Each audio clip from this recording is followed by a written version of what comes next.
The Beaufort Delta Conference was held in Inuvik on the 12th of November to the 14th to investigate various economic opportunities which might offset the negative effects of the downturn in the oil and gas industry in the area. The conference was sponsored by the Economic Development. The spokesman, Fred Cui, who is the regional superintendent and was the chairman of the steering committee. The purpose of this conference is to provide public direction for future businesses and employment activities in the Beaufort Delta areas as part of the overall Northwest Territories and Canadian economic development strategies.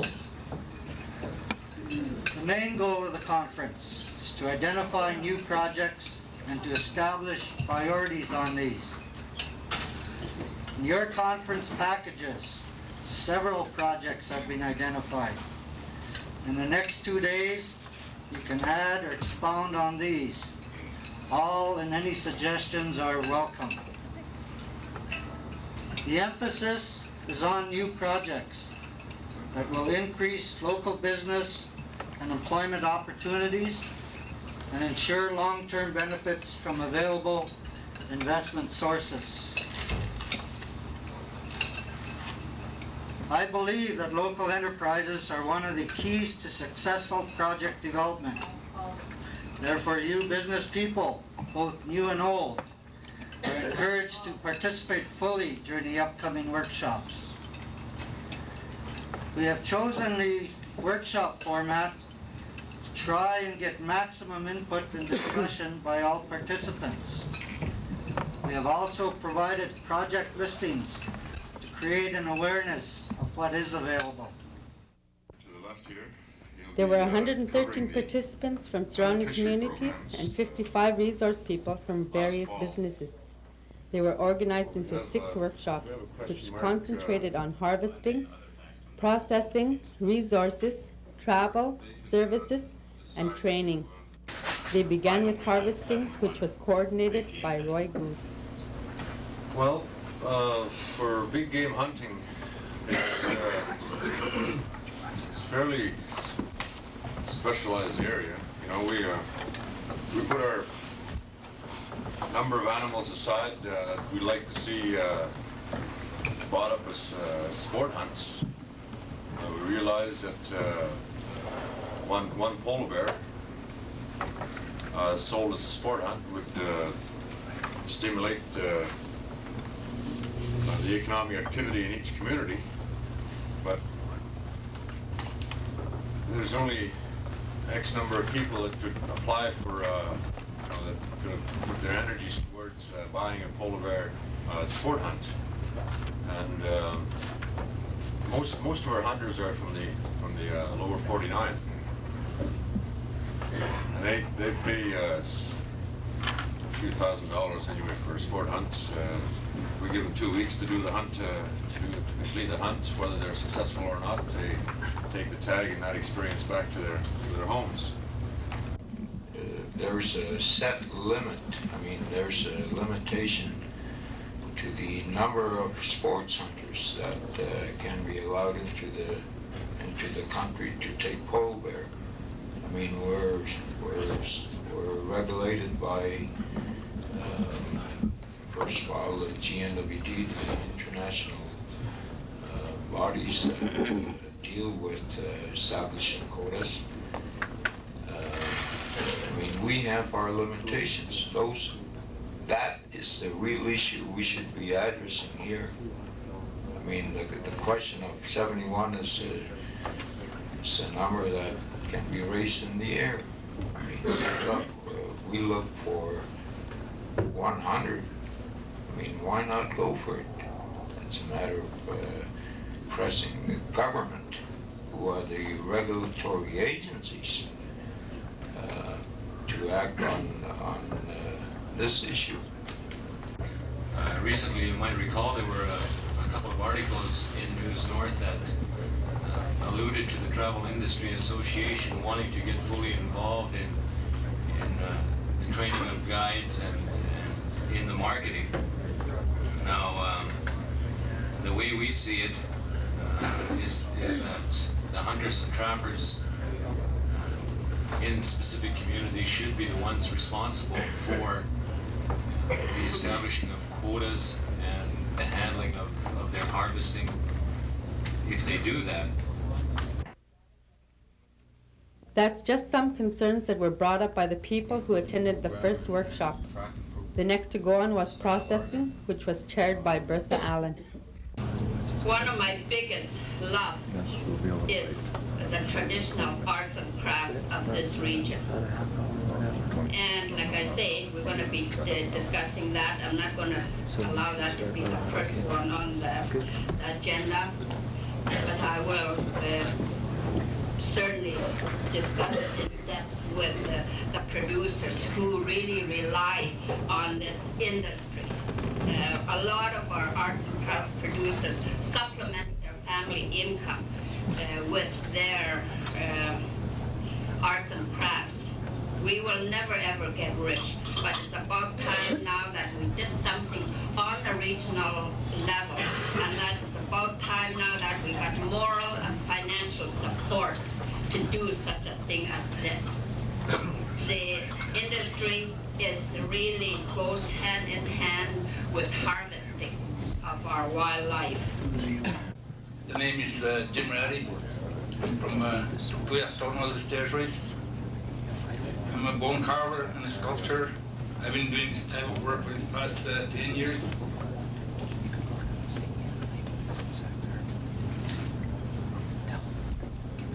I know it's hard when you're a carver or handicrafts maker, trying to sell. So I would like to give a little support to that.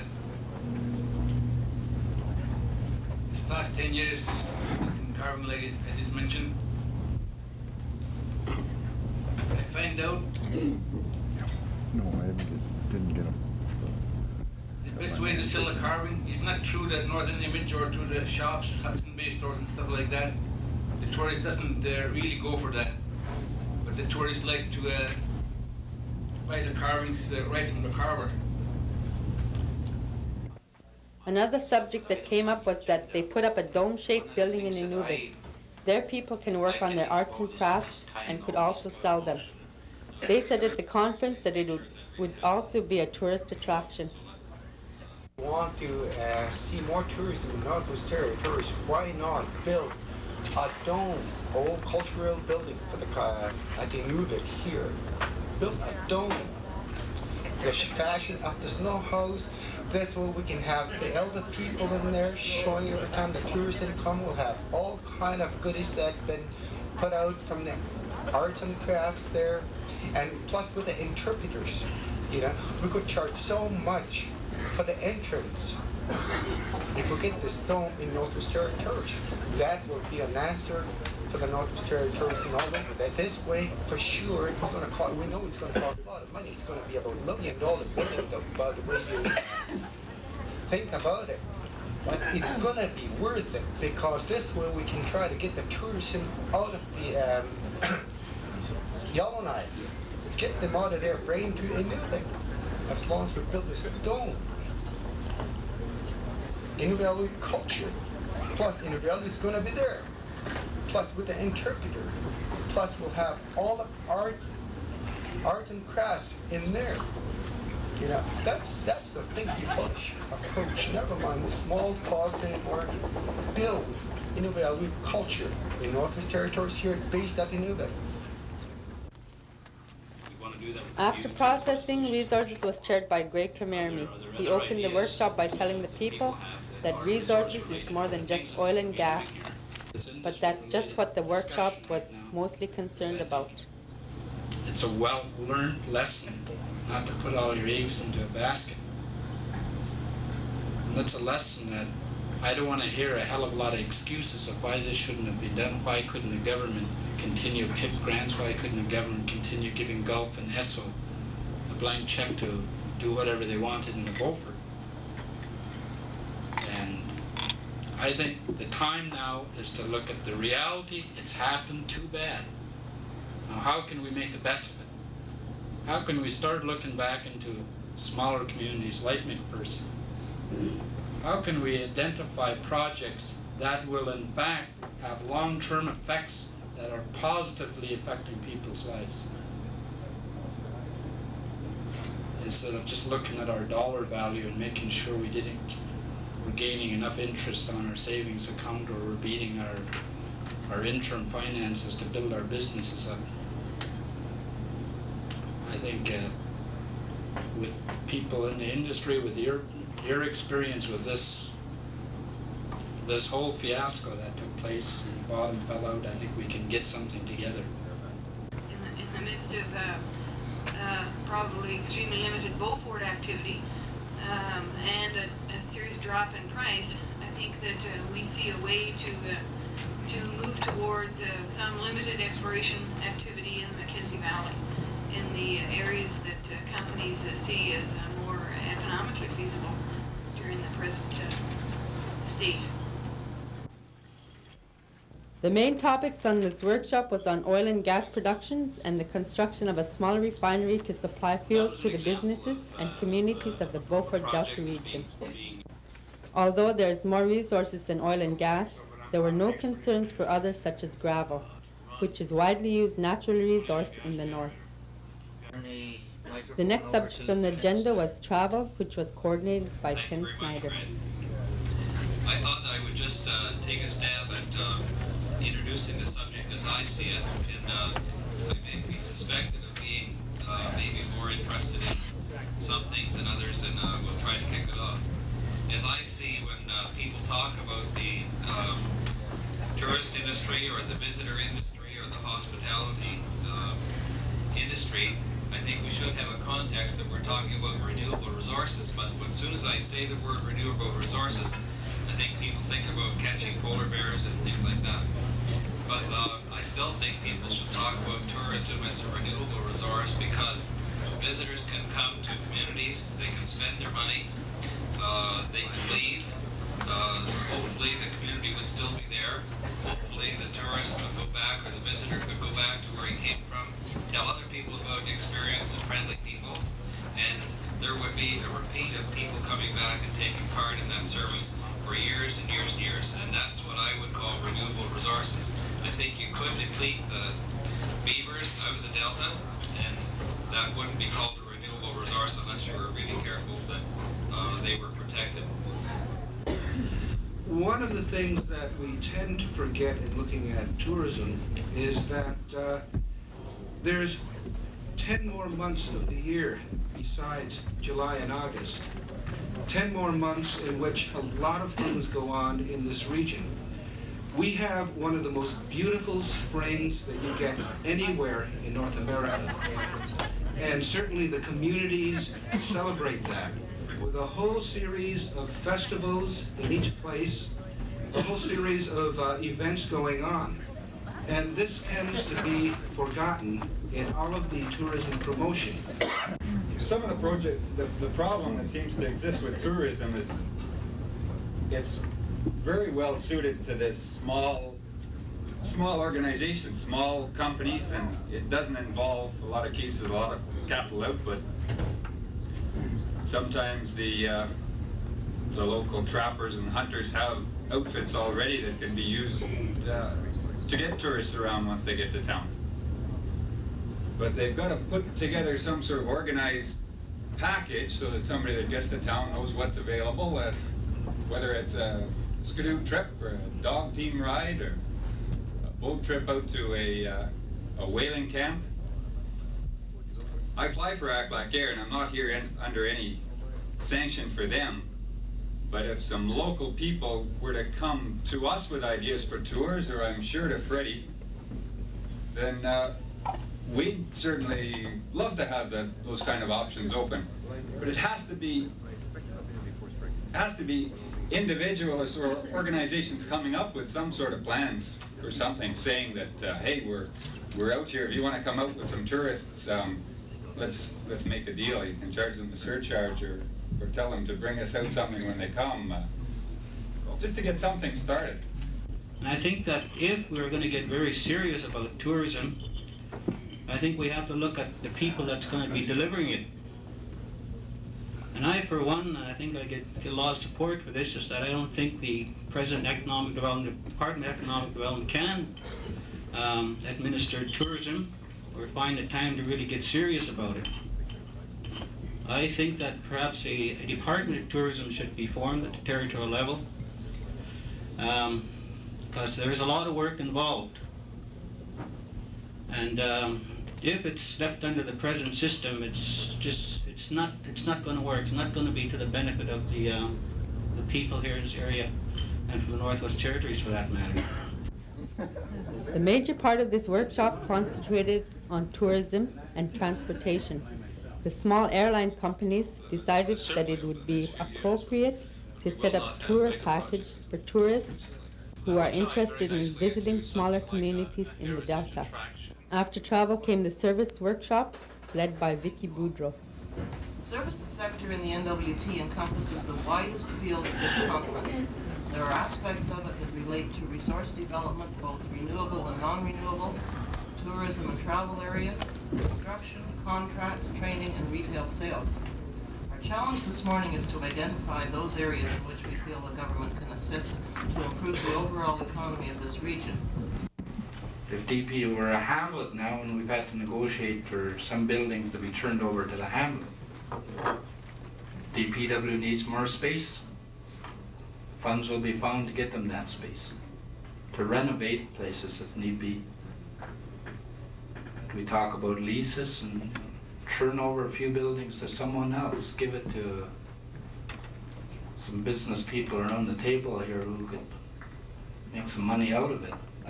Because of the fact that they are willing to negotiate space, I would like to think that this should not end here, and with the right people taking this in hand, that some favorable solution can be reached.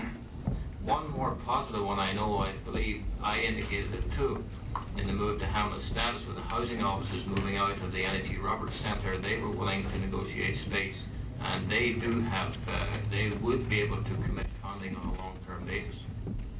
The GNWT office space one again, I say those buildings, we haven't built them in the past year or two. They have been there for a number of years, and our operating costs are extremely low on both of them. And the cost to us to lease space from the new complex would be 4 to 5 times as much as we're paying now. That is from a purely dollars and cents angle where we sit politically. If you wish to pursue that one further, well, that option's open to you. Some of the concerns voiced during the workshop is that contracts on water delivery, waste and sewage disposals, and fuel supplies be given to local people on a 5-year contract. Another thing was that the Department of National Defense locate their North Warning System in Inuvik for improved programs and also to lower costs. The remainder of the workshop is based on training and Arctic College programs. We have about 27, 28 people employed locally with us. And we have several times applied for training assistance through Manpower with the various programs that are available. And by the time we got done with the red tape and the bureaucracy, the bureaucracy tends to be like an amoeba. You start with one person, and by the time you get done, it's divided and you're dealing with several. And the thing gets lost in the shuffle and becomes very, very disillusioning. Through the school program, we have trainees on the job throughout the year that the school places in our operation. And I must say that we feel that in this area it's a beneficial thing to not only the people that are placed with us, it's a beneficial thing to us because we get people that are pretty keen that want to learn, and given the opportunity and the environment that we'll provide for them, they do very well. We'd like to have them come back to us. Unfortunately, as Ray said, with the roller coaster environment, people that we have trained in previous years tend to get absorbed with industry because they pay better wages, even though we do pay the highest wages in here in Inuvik. In following with the theme of the conference, the key element to the training demand in the eyes of employment and immigration is created by the demand of business. Employment and immigration has been given or assumed the distinct mandate of providing opportunities for unemployed people for short-term skill training. Our emphasis is always on skill training with the end product of seeing a person who is presently lacking skills to enter the workforce, to provide that basis so the person can enter meaningful employment. There were a total of 75 resolutions that were passed at the end of the workshops. All research data paid for and conducted to date to justify and increase the established quota on the take of polar bear in the Western Arctic region to accommodate future needs on a community basis.